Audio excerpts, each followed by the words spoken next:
오늘 원하고 바라고 기도합니다 라는 제목의 말씀으로 함께 은혜 나누겠습니다. 허브 밀러라는 분이 쓴 Connecting with God이라는 책에 나오는 이야기입니다.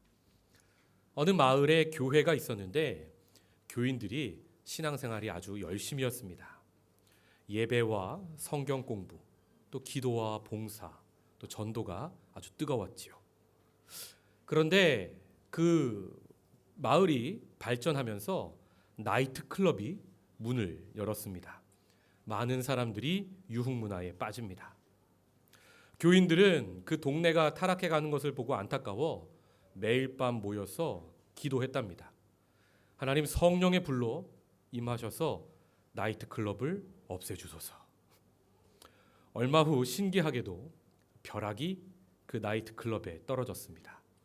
불이 나서 그 건물이 다 탔답니다. 그 나이트클럽 사장은 교회에서 교인들이 기도해서 불났다고 주장하면서 교회를 고소했고요. 그러나 교회 측에서는 그것은 억측이라고 화제의 책임을 부인했습니다. 그래서 목사님과 나이트클럽 사장이 판사 앞에 섰습니다. 먼저 목사님은 이렇게 말했습니다. 우리가 기도를 한 건 사실이지만 아니 어떻게 기도했다고 진짜 불이 납니까? 말이 안 됩니다 라고 하셨고요. 나이트클럽 사장님은 무슨 소리입니까? 교회가 기도를 하니까 불이 난 겁니다 라고 법정에서 서로 싸웠답니다. 판사가 두 사람 이야기를 듣고 판결하기에 앞서서 이렇게 이야기합니다. 나이트클럽 사장님은 기도의 능력을 믿고 있는데 목사님은 기도의 능력을 믿기는커녕 아예 부정을 하고 계십니다. 제가 보기엔 나이트클럽 주인의 믿음이 더 좋습니다. 여러분, 생각할수록 웃픈 이야기입니다. 웃프다는 말은 웃기면서 슬프다는 말이죠. 허브 밀러는 이 이야기를 하면서 그리스도인이 기도의 능력을 믿으면서 기도해야 한다 말합니다. 여러분, 그래서 기도의 수준은 그 사람의 신앙의 수준입니다. 오늘 우리는 사무엘상 23장에서 다윗이 기도하는 모습을 봅니다. 우리는 흔히 생각하기를 다윗이 시편을 많이 지었으니까 이 사람은 처음부터 기도하는 사람이었을 것이다 생각하는데 절대 그렇지 않습니다. 사무엘상만 놓고 보면 오늘 처음으로 다윗이 기도합니다. 다윗도 사울 때문에 고난을 겪기 전에는 기도하는 사람이 아니었다는 것입니다. 우리가 오늘 본문을 함께 보면서 다윗은 어떻게 기도의 사람이 되었는지, 왜 기도하는지, 하나님은 그를 어떻게 인도하시는지 함께 살펴보고 은혜 나누겠습니다. 본문은 이렇게 시작합니다. 1절. 사람들이 다윗에게 전하여 이르되 보소서 블레셋 사람이 그일라를 쳐서 그 타작마당을 탈취하더이다. 이스라엘의 그일라라는 동네에서 한 해 농사한 것을 열심히 추수했습니다. 그런데 그곳에 블레셋이 쳐들어와 그동안 노력해서 얻은 먹을 식량을 모조리 빼앗아갑니다. 여러분, 보통 나라에 이런 일이 있으면 왕에게 찾아가 도움을 요청하는데 그일라 사람들은 광야에 숨어있던 다윗을 찾아 그에게 도움을 요청합니다. 이것은 사울이 그 나라에서 왕으로 역할을 제대로 하지 못하고 있음을 보여주는 겁니다. 그일라 사람이 보기에 사울보다 다윗이 더 믿음직했고 왕의 역할, 즉 적을 쫓아내고 식량을 되찾아주는 것을 다윗이 더 잘할 것이라 생각했다는 겁니다. 그런데 이 일을 다윗의 입장에서 한번 생각해 봅시다. 사람들에게 인정받는 것은 예나 지금이나 참 좋은 일입니다. 그러나 문제는 다윗이 지금 사울에게 쫓기는 도망자 신세라는 겁니다. 본인 홀로 도망 다니기도 힘든데 지난주 본문을 보면 아둘람 굴에 있을 때 400명의 사람이 함께 하게 돼서 이제 많은 사람들을 챙기며 도망쳐야 합니다. 지금 본인이 도움을 받아야 하는 처지인데 도와달라는 소식을 들은 겁니다. 여러분이 다윗이라면 어떻게 하시겠습니까? 다윗은 그일랏 사람을 돕고 싶어서 하나님께 기도합니다. 만약 다윗이 그일랏 사람의 환난에 관심이 1도 없었다면 절대 기도를 하지 않았을 겁니다. 돕고는 싶은데 자신의 상황이 여의치 않으니 하나님께 기도하는 겁니다. 2절. 이에 다윗이 여호와께 묻자와 이르되 내가 가서 이 블레셋 사람들을 치리이까? 여호와께서 다윗에게 이르시되 가서 블레셋 사람들을 치고 그일라를 구원하라. 성경 사무엘서에서 이제 처음으로 다윗이 하나님께 물었다, 기도했다는 표현이 등장합니다. 사람은 언제 창조주 하나님께 무릎을 꿇습니까? 자기의 힘으로 아무것도 할 수 없을 때 사람은 기도하게 됩니다. 그래서 교회에서 제가 보면 인생의 쓴맛을 보신 분들이 기도가 참 뜨겁습니다. 또 사람은 누군가를 책임지게 될 때 기도가 나옵니다. 교회마다 새벽에 기도하러 나오시는 분들은 주로 누구입니까? 영혼을 책임지는 분들이 새벽을 깨우며 기도하는 걸 봅니다. 그래서 사람은 머리 검을 때 새벽 기도 안 합니다. 젊을 때는 본인 몸 하나 자기 힘으로 안 되는 게 거의 없거든요.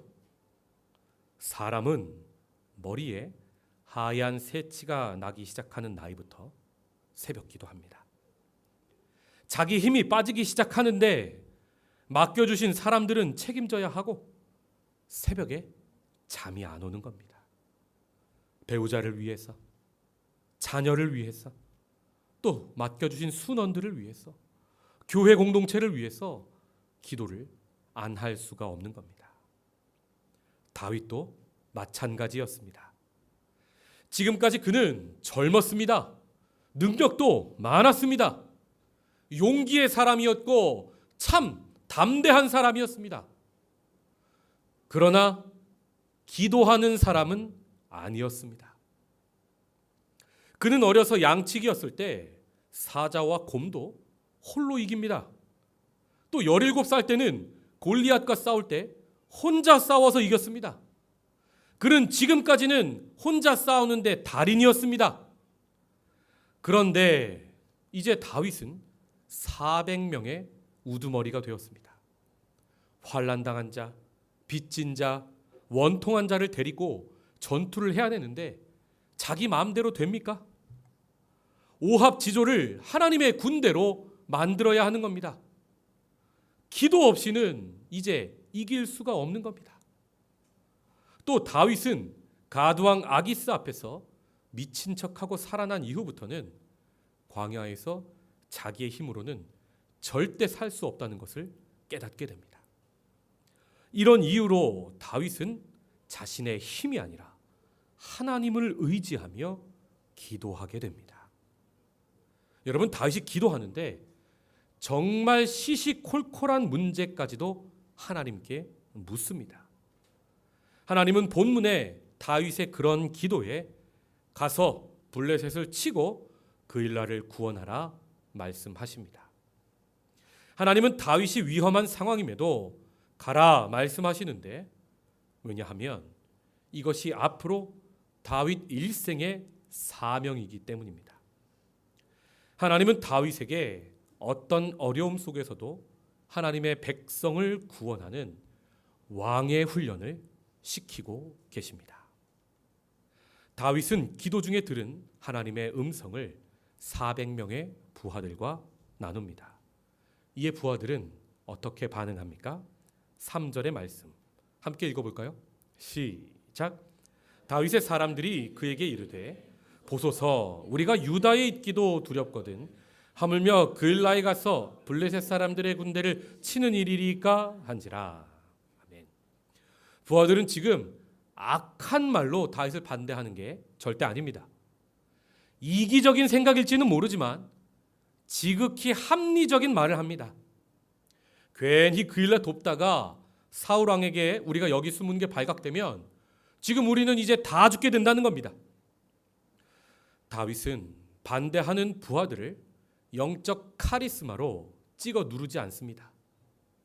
자신을 반대하는 사람들을 다독이고 자신이 하나님의 음성을 잘못 들을 수도 있겠다 생각하고 다시 하나님께 무릎 꿇습니다. 여러분, 우리가 교회에서 회의하거나 의견을 나눌 때 가장 위험한 말이 무엇입니까? 기도한 사람이 당신들 지금 기도는 해보고 하는 말이냐? 나는 기도했으니까 이건 하나님 뜻이다. 내 말을 따라라. 이런 말이 가장 위험합니다. 우리 입에서 이런 말이 나오면 그건 하나님이 기뻐하시는 뜻이 아닙니다. 우리는 절대 예수 무당이 되어서는 안 되는 겁니다.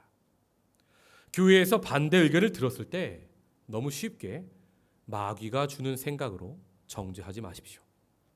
하나님은 그 반대를 통하여 당신의 뜻을 더욱 분명하게 드러내십니다. 그 반대를 설득하는 과정에 교회가 성숙하고 하나가 되어 가는 겁니다. 그러므로 우리가 틀릴 수 있는 연약한 존재임을 인정할 수 있는 성숙함이 있어야 합니다. 본문의 다윗의 이런 성숙함은 어디서 배운 겁니까? 다윗은 자기 지혜로 아기스 왕에게 도망쳤다 죽을 뻔했지요. 거기서 미친 척하여 산 이후로 사람이 틀릴 수도 있지라는 유연한 생각을 하게 된 겁니다. 하나님의 사람은 이처럼 크게 실패해도, 그래서 망신을 당해도 그 일을 통해 배우고 그릇이 더욱 커지는 걸 봅니다. 이런 다윗의 두 번째 기도에 하나님이 다시 응답하십니다. 4절. 다윗이 여호와께 다시 묻자온데 여호와께서 대답하여 이르시되 일어나 그일라로 내려가라. 내가 블레셋 사람들을 너의 손에 넘기리라. 아멘. 부하들의 반대를 통해 지금 하나님의 뜻은 더욱 선명하게 드러납니다. 너희들의 그런 자기 걱정, 자기 연민은 이제 떨쳐버리고 그런 자리에서 일어나 그일라로 내려가라는 겁니다. 너희들은 이제 더 이상 환난당한 자, 빚진 자, 원통한 자가 아니라 내 백성을 그 아픔에서 구원할 나의 군대, 하나님의 군대라고 말씀하시는 겁니다. 내가 블레셋 사람들을 너희의 손에 넘길 테니 담대하라 주문하시는 겁니다. 두 번이나 확실하게 승리를 약속하시는 하나님 말씀 앞에서 다윗의 부하들이 마음이 담대해집니다. 또 자신들의 의견을 무시하지 않고 다시 기도하는 다윗의 겸손함에 부하들이 감동을 받습니다. 사울과는 달라도 너무 다른 모습에 부하들의 사기가 하늘을 찌르게 됩니다. 5절. 다윗과 그의 사람들이 그일라로 가서 블레셋 사람들과 싸워 그들을 크게 쳐서 죽이고 그들의 가축을 끌어오니라. 다윗이 이와 같이 그일라 주민을 구원하니라. 아멘.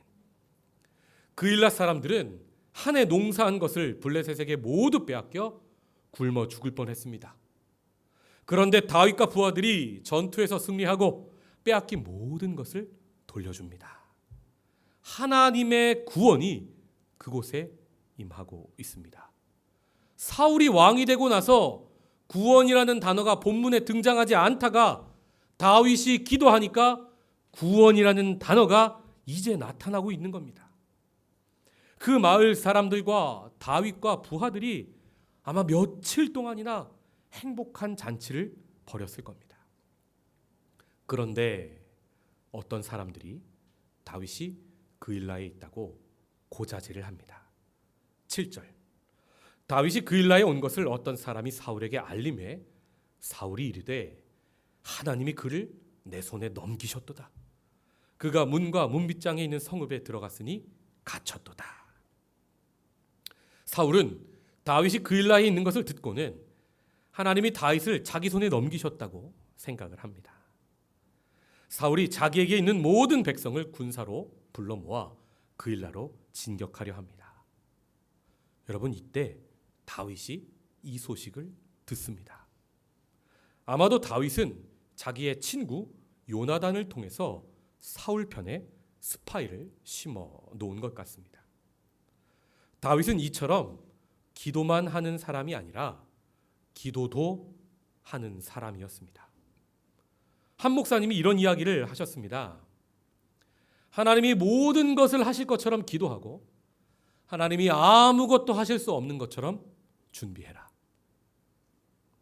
믿음 없는 이야기가 아니라 우리가 기도하고 실제 삶에서 우리가 할 수 있는 건 최선을 다해서 준비하라는 말이죠. 이제 다윗은 앞으로 정치, 전략, 전술, 전투, 부대 운용, 나라 운용까지 달인이 되어 갑니다. 이 위험한 소식을 들은 다윗은 하나님께 다시 기도합니다. 10절 다윗이 이르되 이스라엘 하나님 여호와여, 사울이 나 때문에 이 성읍을 멸하려고 그일라로 내려오기를 꾀한다함을 주의 종이 분명히 들었나이다. 그일라 사람들이 나를 그의 손에 넘기겠나이까? 주의 종이 들은 대로 사울이 내려오겠나이까? 이스라엘의 하나님 여호와여, 원하건대 주의 종에게 일러 주옵소서 하니 여호와께서 이르시되 그가 내려오리라 하신지라. 다윗의 기도에 하나님은 사울이 내려올 것은 알려주시는데 그일라 사람이 배신할지 안 할지는 응답이 없으십니다. 여러분, 우리가 처음부터 기도할 때 모든 기도가 응답받고 모든 음성이 들리는 건 아닙니다. 때로 우리는 응답받지 못할 때도 있고 응답받아도 부분적으로 응답받을 때가 있습니다. 그때 어떻게 해야 합니까? 다윗은 하나님의 음성을 완전히 들을 때까지 다시 기도합니다. 12절 다윗이 이르되 그일라 사람들이 나와 내 사람들을 사울의 손에 넘기겠나이까 하니 여호와께서 이르시되 그들이 너를 넘기리라.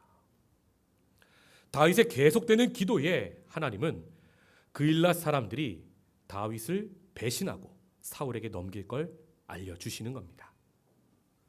다윗은 자신의 위험도 무릅쓰고 그일라 사람들을 구해줬는데 그일라 사람이 배신을 한다는 겁니다. 여러분, 우리가 다윗이라면 아마 그일라 사람들에게 화가 많이 나서 아니 어떻게 사람이 은혜도 모르고 그럴 수 있냐며 한바탕 말싸움을 했을 겁니다. 그런데 다윗은 한마디 말도 없이 그냥 그곳을 떠나려 합니다. 아마도 그일라 사람들이 그 전에 놉당 사람들이 다윗을 도왔다가 제사장 85명 죽고 어른부터 아이까지 다 죽고 거기에 있는 짐승까지 모두 몰살당한 일을 알고 두려워했던 것 같습니다. 다윗은 그일라 사람들이 악한 게 아니라 연약한 거라고 생각한 겁니다. 우리도 다윗처럼 선을 행하되 낙심하지 말아야 합니다. 우리가 선을 행하는 이유는 우리가 사람들 앞에서 인정받기 위함이 아니라 그것이 하나님의 뜻, 우리의 사명이기 때문입니다. 계속해서 13절 다윗과 그의 사람 600명가량이 일어나 그일라를 떠나서 갈 수 있는 곳으로 갔더니 아멘. 자신이 목숨 걸고 지켜준 사람들을 사울로부터 살리기 위해 다윗은 그곳을 떠납니다. 사람들이 자신을 배신할 것을 알고 그일라를 떠나는 다윗의 마음이 참 아팠을 겁니다. 그런데 그일라 사람 중에 200명이나 되는 사람이 다윗을 따라 나섭니다. 다윗의 왕다운 모습에 자신의 목숨까지 걸고 따라 나서는 사람이 무려 200명이나 되었던 겁니다. 그래서 다윗의 군대가 400명에서 600명이 됩니다. 하나님은 점점 다윗을 따르는 사람의 수를 늘려가시는 걸 봅니다. 그리고 하나님은 무엇보다 다윗을 불꽃 같은 눈동자로 지켜주십니다. 14절 후반절의 말씀. 사울이 매일 다윗을 찾되 하나님이 그를 사울의 손에 넘기지 아니하시니라. 아멘. 지금 이 14절 본문은 우리가 왜 하나님께 기도해야 하는지를 잘 보여줍니다. 사람의 생명은 하나님의 손에, 하나님의 주권에 달려 있다는 말입니다. 사울이 유다 광야에서 다윗을 매일같이 찾았으나 하나님이 허락하시지 않으니 다윗을 찾지 못했다는 겁니다. 다윗은 지금 이것을 광야의 훈련을 통해 철저하게 깨닫고 점점 기도의 사람이 되고 있습니다. 우리는 지금 글로 다윗의 광야 생활을 보지만 직접 삶으로 이것을 겪었던 다윗은 아마 단 하루도 발 뻗고 자는 날이 없었을 겁니다. 본문의 26절은 다윗의 그런 위급한 상황을 잘 보여줍니다. 26절. 사울이 산 이쪽으로 가매 다윗과 그의 사람들은 산 저쪽으로 가며 다윗이 사울을 두려워하여 급히 피하려 하였으니 이는 사울과 그의 사람들이 다윗과 그의 사람들을 애워싸고 잡으려 함이었더라. 지금 산 하나를 두고 사울은 추격자가 되어 다윗을 죽이려 하고 다윗은 도망자가 되어 숨고 있습니다. 여러분, 어릴 적 숨바꼭질 할 때 제가 숨어 있는데 술래가 다른 사람 아니고 꼭 나만 잡으러 와요. 저를 잡으러 가까이 오면 저는 어렸을 때 담이 너무 약해가지고 심장이 튀어나올 것처럼 쿵쾅쿵쾅쿵쾅 거렸습니다. 아마 지금 다윗의 부하들 중에는 저처럼 심장이 쿵쾅거리며 아이고 이제 다 끝났다, 괜히 다윗 따라 나섰다, 그냥 사울 밑에 있을 걸 하며 자포자기하는 사람들도 있었을 겁니다. 그런데 그 위기의 순간에 하나님이 역사하십니다. 27절. 전령이 사울에게 와서 이르되 급히 오소서, 블레셋 사람들이 땅을 침노하나이다. 이에 사울이 다윗 뒤쫓기를 그치고 돌아와 블레셋 사람들을 치러 갔으므로 그곳을 셀라 하마느곳이라 칭하니라. 아멘. 하나님은 블레셋이 전쟁을 일으킨 것을 사용하셔서 다윗을 구원하시는 겁니다. 그 전쟁이 작은 전쟁이면 사울이 별 관심도 두지 않았을 텐데 나라에 존망이 걸릴 정도의 위기였기에 사울은 다윗 뒤쫓기를 그치게 됩니다. 하나님은 이처럼 사울을 다윗에게서 분리해내십니다. 그래서 후에 사람들이 그곳 이름을 분리하는 바위다, 즉 셀라 하마느곳이라 부르게 됩니다. 하나님은 이처럼 우리의 간절한 기도에 응답하십니다. 하나님은 선을 행하려는 기도에 능력을 부으시고 일상에서 기도하는 모든 기도에 하나하나 그 뜻을 알려주시며 악에게서 도망하는 자들의 부르짖음에 셀라 하마느곳, 분리하는 바위로 응답하십니다. 믿으십니까? 그런데 우리는 왜 살면서 기도하지 않는 걸까요? 믿음이 없어서? 간절하지 않아서? 우리는 아직 내 힘이 살아있는 겁니다. 내 능력이 있고 통장에 잔고도 남아있고 또 내 혈기가 아직 파닥파닥 살아있어서 하나님보다 그것을 더 의지하는 겁니다. 여러분, 기도는 항복입니다. 하나님께 항복하는 자만이 기도할 수 있습니다. 내 힘으로 세상이 사라지면 사람은 절대 무릎 꿇지 않습니다. 다윗은 사울이라는 절대 문제 앞에서 하나님께 온전히 항복했습니다. 광야에서 기도밖에는 살 길이 없었으니까요. 무엇보다 자기에게 맡겨주신 사람들을 살리려면 기도할 수밖에 없었습니다. 그래서 다윗의 기도로 400명이 살고 600명이 살고 그일라 사람도 살고 후에 그 나라도 살 수 있게 되었습니다. 우리도 하나님께 항복하고 무릎 꿇기 원합니다. 우리도 우리의 기도로 자녀를 살리고 가정을 살리고 교회를 살리고 민족을 살리기를 원하고 바라고 기도합니다. 기도하겠습니다.